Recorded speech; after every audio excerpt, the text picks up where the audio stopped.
I've made my living being a full-time DJ for over a decade now, and I wanted to share 5 truths of going full-time that I wish I knew when I first started. Now, the first one has to be that playing music is actually probably the smallest part of the job.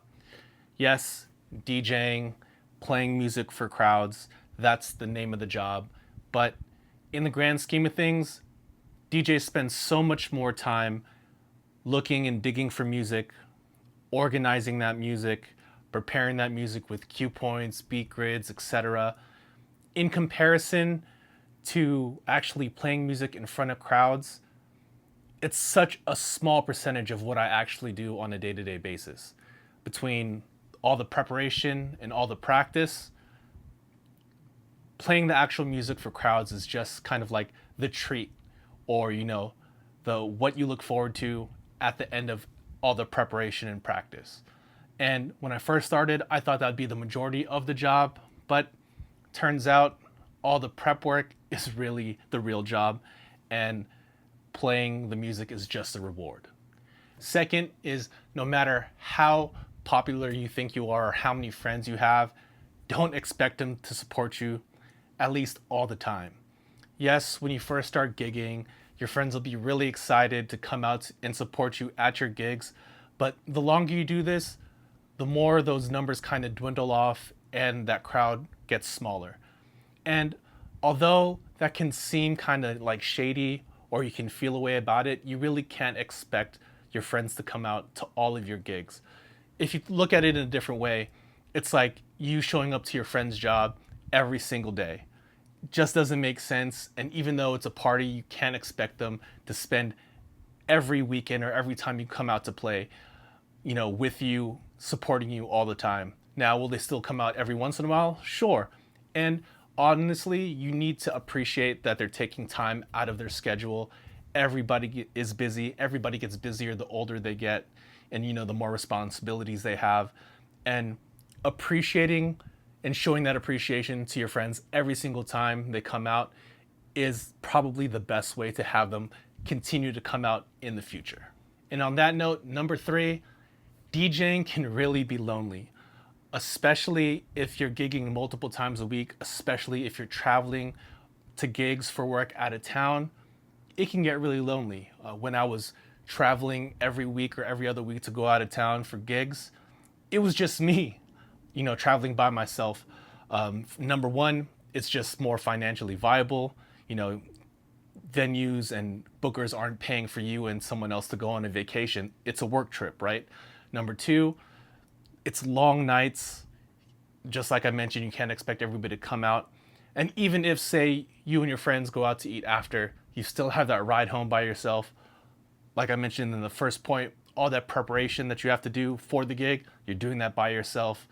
And it's really a one-man show or one-woman show, for most of the actual DJ work that we do.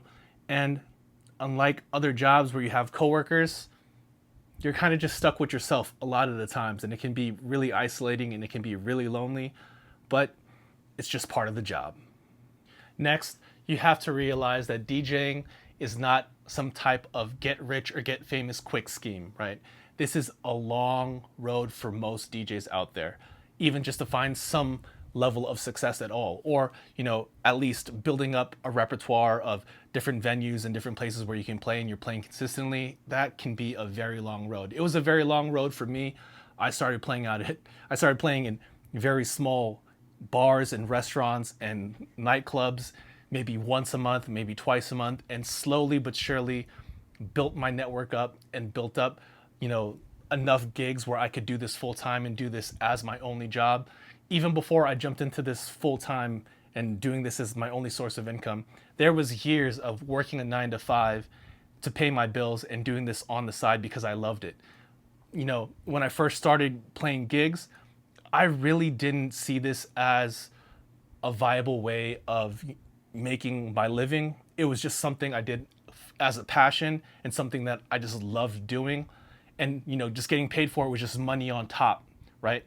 But slowly but surely, I built up my network and I built up the gigs and I made the jump to do it full time. But it was only after years and years of work, nights after nights of going out, not just going to gigs, but going to other events, networking, all that stuff on top of doing the 9 to 5.